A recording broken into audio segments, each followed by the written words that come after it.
कि मैं आजमगढ़ तभी तक लड़ूंगा जब तक यहाँ 10 विधायक न बना लूँ भाजपा का। जिस दिन आजमगढ़ को भाजपा का गढ़ बना लूँगा उस दिन फिर कोई ऐसी ही सीट जो कठिन होगी फिर वहाँ जाके काम करूँगा। चुनाव लड़ने का अधिकार हर किसी को है लोकतंत्र में। जहाँ तक पवन जी की बात है तो उनको टिकट भी दिया गया, लेकिन वो जहाँ से चाहते थे लड़ना वहाँ हमारे पहले से ही बहुत बड़े कैंडिडेट थे, तो वहाँ से संभव नहीं था। उसके बाद तो वो स्वतंत्र हैं अपना डिसीजन लेने के लिए, उसमें कोई कुछ नहीं कह सकता है। और युद्ध के मैदान में अगर सामने हमारा गुरु खड़ा है, हमारा भाई खड़ा है, हमारा चाचा खड़ा है, युद्ध के मैदान में कोई भी खड़ा है, जब हम धर्म युद्ध लड़ रहे हैं तो हमको लड़ना पड़ेगा। अगर पार्टी आदेश करेगी तो निश्चित जाएंगे, क्यों नहीं जाएंगे। अखिलेश जी की रैली थी, उसमें आदमी ही नहीं थे। और जिस लालगंज वाले अगर कार्यक्रम की आप बात कर रहे हैं तो जानबूझ के वो लोग उपद्रव करते हैं। नमस्कार, मैं शुभम सिंह, पंजाब केसरी। आज चुनाव को आखिरी दिन है और ऐसे में हमारे साथ हैं भोजपुरी कलाकार सांसद दिनेश लाल यादव जी, जिनको निरहुआ रिक्शा वाला भी कहते हैं और प्रेम से लोग निरहुआ ही बुलाते हैं। छोटे से बड़े तक, आज अपने परिवार की मैं बात करूं तो मैं भी पत्रकार हूं और आजमगढ़ में रहता हूं। मेरी माता जी हो या कोई भी हो, वो कहता है कि निरहुआ आयल है। सर, ये आप कैसे देखते हैं पूरे परिवार को लेकर के? चूँकि ये नाम जनता ने ही दिया है तो मुझे भी अच्छा लगता है कि जनता का दिया हुआ नाम और उसी नाम से पूरा देश दुनिया जानने लगा। और जब मैं सदन में बैठता हूँ तो वहाँ भी देखता हूँ, वहाँ भी लिखा हुआ दिनेश लाल यादव निरहुआ, तो वो देख के अच्छा लगता है कि जो जनता ने हमें नाम दिया वो सदन में भी लिख गया। तो सर, कुछ लोग उपनाम से चिढ़ते भी हैं, लेकिन आप निरहुआ शब्द लो निकला, बहुत तमाम तरह की बातें निकलती हैं। कुछ लोग कहे कि अरे ये तो नाचने गाने वाला, आज भी लोग कई लोग कह देते हैं जो आपके विपक्षी हैं। नाचने गाने वाला शब्द तो सर बहुत अच्छा हमको लगता है, क्योंकि कोई आदमी तो कुछ तो कर रहा है। इसको आप उन लोगों को टेकल करके क्या कहेंगे? मुझे लगता है कि कला जो है वो ईश्वर की देन होती है। ये हमारे पूज्य महाराज जी कहते हैं कि कलाकार ईश्वर की वरदान है और मैं भाग्यशाली हूँ कि ईश्वर ने मुझे ये कला दी है, तो मुझे उस पर गर्व है, मुझे उस पर कोई चिंता की बात नहीं रहती है। और जो भी आदमी कुछ बोलता है तो उससे उसकी सोच पता चलती है कि उसकी सोच क्या है, बाकी हमको कोई उससे दिक्कत नहीं। और सर, आज आखिरी दिन है प्रचार प्रसार को लेकर के, अब मीडिया के माध्यम से अंतिम संदेश आज के चुनाव को लेकर क्या होगा? मैं देवतुल्य जनता से यही निवेदन करना चाहता हूँ कि आप लोग 25 तारीख को कोई भी परिस्थिति हो, कैसा भी मौसम हो, आप लोगों को बूथ पे जाना है और कमल का बटन दबाना है और आजमगढ़ को चमकाना है। क्योंकि 1.5 साल आजमगढ़ प्रधानमंत्री जी के साथ रहा है, सरकार के साथ रहा है, और 1.5 सालों में वो सारे काम हो गए जो कभी नहीं हुए थे। नई रेल लाइन मिल गई, हवाई अड्डा शुरू हो गया, वहाँ से जहाज़ उड़ने लगी, हमारी महायोजना शहर की लागू हो गई, अपना संगीत विद्यालय बन गया, अटल आवासीय विद्यालय बन गया, रिंग रोड बन रहा है। ये सारी जो चीज़ें हुई 1.5 साल में हुई है। तो जब 5 साल के लिए आप अवसर देंगे तो पूरा आजमगढ़ बनारस गोरखपुर की तरह चमकने लगेगा। इसलिए अपने आजमगढ़ को चमकाने के लिए भी हमको बूथ पे जाना है और कमल का बटन दबाना है। अब काराकाट की बात कर लो, एक तो आपके परम मित्र भी कहे जाते हैं, आप भैया भी उनको कहते हैं, उनको लेकर, पवन सिंह को लेकर आप क्या सोचते हैं? वो चुनाव लड़ रहे हैं, वो सही कर रहे हैं या गलत?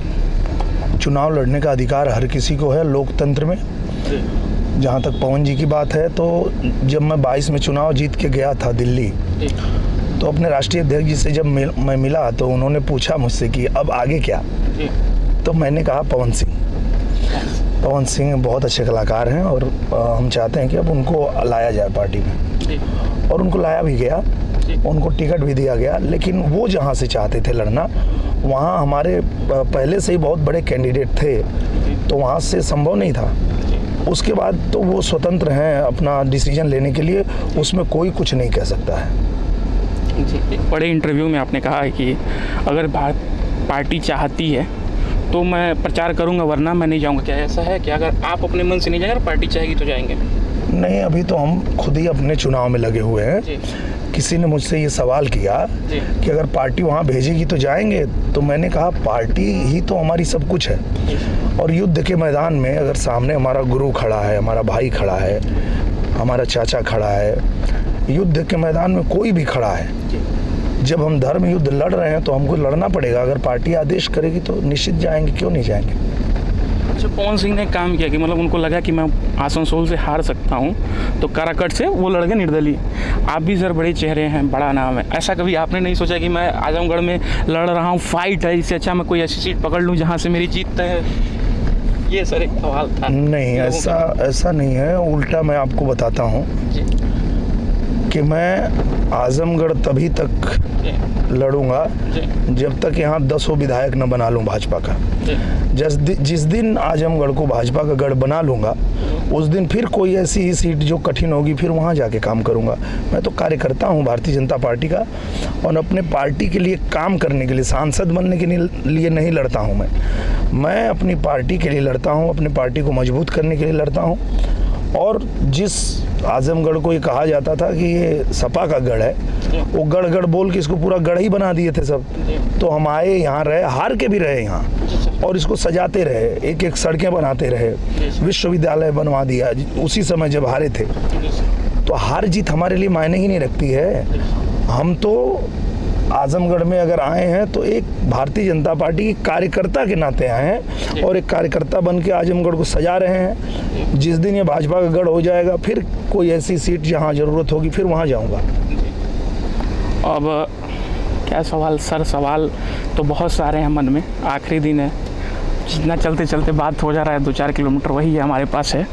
और सर मेरा ये सवाल है कि धर्मेंद्र यादव भी आए, धर्मेंद्र यादव तो है ही हैं, पूर्व मंत्री सीएम जो आ रहे हैं, पूर्व मुख्यमंत्री, उनकी सभाओं में भीड़ बहुत ज़्यादा हो रही है और उपद्रव हो रही है वो भीड़, और लेकिन सीएम के भीड़ में, सीएम के भी कार्यक्रम में भीड़ उतना ही हो रही है, लेकिन दोनों में सर कुछ आपको फ़र्क लग रहा है आपकी नज़र में? कल अभी यहाँ किए थे रैली, उसमें आदमी आए ही नहीं। अच्छा, कल उनकी वो थी ना रैली, हाँ, अखिलेश जी की रैली थी, उसमें आदमी ही नहीं थे जी। और जिस लालगंज वाले अगर कार्यक्रम की आप बात कर रहे हैं जी, तो जानबूझ के वो लोग उपद्रव करते हैं जी। और उनका ये रहता ही है कि कानून तोड़ना और मतलब अनुशासित नहीं रहना, तो ये तो करते हैं वो लोग, पर वो ठीक नहीं है, वैसा नहीं करना चाहिए। आदमी को अनुशासित होना चाहिए, अनुशासन में रहना चाहिए। अच्छा, योगी जी की बात करूँ तो पूरी तरीके से अनुशासन की बात करते हैं, और अनुशासन के लिए वो हेन तेन प्रत्येन मतलब जो भी कहा जाता है वो तीनों करने के लिए तैयार होते हैं। उसको कैसे देखें, क्योंकि अनुशासन में रखना इंसान को ज़्यादा ज़रूरी है। बिल्कुल, जब आप अनुशासित रहेंगे तो ही तो प्रदेश आपका आगे बढ़ेगा, आपका जिला आगे बढ़ेगा, और सुशासन की ही देन है कि आज हमारा उत्तर प्रदेश नंबर 1 बना है। अनुशासन के लिए कहा जाता है डर होना जरूरी है, क्योंकि आदमी जब नियम और कानून से डरता है तभी अनुशासन में रहता है। तो इसके लिए पुलिस विभाग को जो छूट मिली है उसको आप कैसे देखते हैं? कानून का शासन होना ही चाहिए, किसी को भी कानून तोड़ने का अधिकार नहीं होना चाहिए देश में। आप कानून की इज्जत करेंगे, खुद भी चैन से रहेंगे और दूसरे को भी चैन से रहने देंगे। सर, कानून व्यवस्था तो कहीं ना कहीं टाइट हुआ है, गुंडा माफिया बहुत कम हो गया है, मैं देखता हूँ, खुद देखता हूँ, अब डर नहीं लगता है। लेकिन एक चीज़ है कि रोज़ाना की घटनाएं बढ़ती रहती है, रोज़ाना की जो घटनाएं होती हैं, कभी जब भूमि विवाद, इन सब को लेकर के सर कैसे सुलझाया जा सकता है, अगर आपके मतलब विचार हों उस पर? तो मुझे लगता है कि उस पर भी काम हो ही रहा है और धीरे धीरे सब ठीक हो जाएगा। और सबसे बड़ी चीज़ है शिक्षा। आदमी जब शिक्षित हो जाता है तो वो इन सब छोटे छोटे विवादों में नहीं पड़ता है। इसलिए इस पर जोर देना चाहिए कि सब लोग शिक्षा हासिल करें, शिक्षित बने, अपने बच्चों को पढ़ाएं। हम भले थोड़ा साल में 4 की जगह 2 ही कपड़ा खरीदें, पर बच्चों को अच्छी शिक्षा दें, सब अपने आप अच्छा हो जाएगा। बहुत बहुत धन्यवाद सर। बहुत। मैं शुभम सिंह, पंजाब केसरी, आनंद के साथ। हमसे जुड़े रहने के लिए हमारे YouTube चैनल को सब्सक्राइब करें और नई वीडियो की नोटिफिकेशन के लिए बेल आइकॉन को दबाएं।